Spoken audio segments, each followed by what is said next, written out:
Una conferenza stampa sul no rigassificatore è stata indetta dal Movimento per la Sostenibilità per la Difesa del Territorio per giorno 29 dicembre, venerdì alle ore 10, presso la sede del movimento stesso.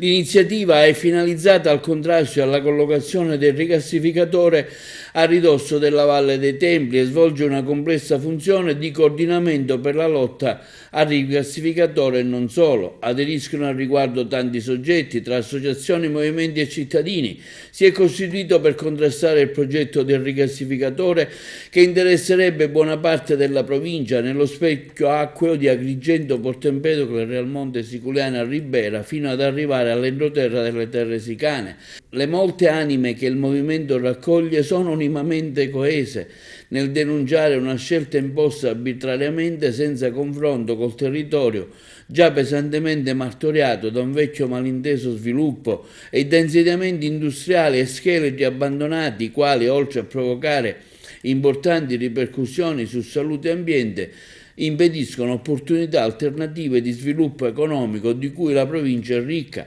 L'obiettivo del movimento è di contribuire a disegnare politiche pubbliche e azioni collettive che riducano la disparità, le disuguaglianze e favoriscono la giustizia sociale e il pieno sviluppo delle persone e dei territori che la ospitano e promuovere consenso e impegno su di essi. La conferenza stampa è indetta per informare le comunità sulla lettera aperta inviata a Scaroni, al sovrintendente dei beni culturali di Agrigento, sulle azioni legali in corso, sul programma di queste nuove iniziative di protesta, tra le quali l'Assemblea cittadina e la seconda sessione del Contest per il clima e per una coscienza ecologica, rivolto a studenti di ogni ordine e grado. È un'utile occasione per promuovere l'informazione e la partecipazione alla politica ambientale dei cittadini, al sostegno delle azioni di sviluppo sostenibili nel quadro del PNR.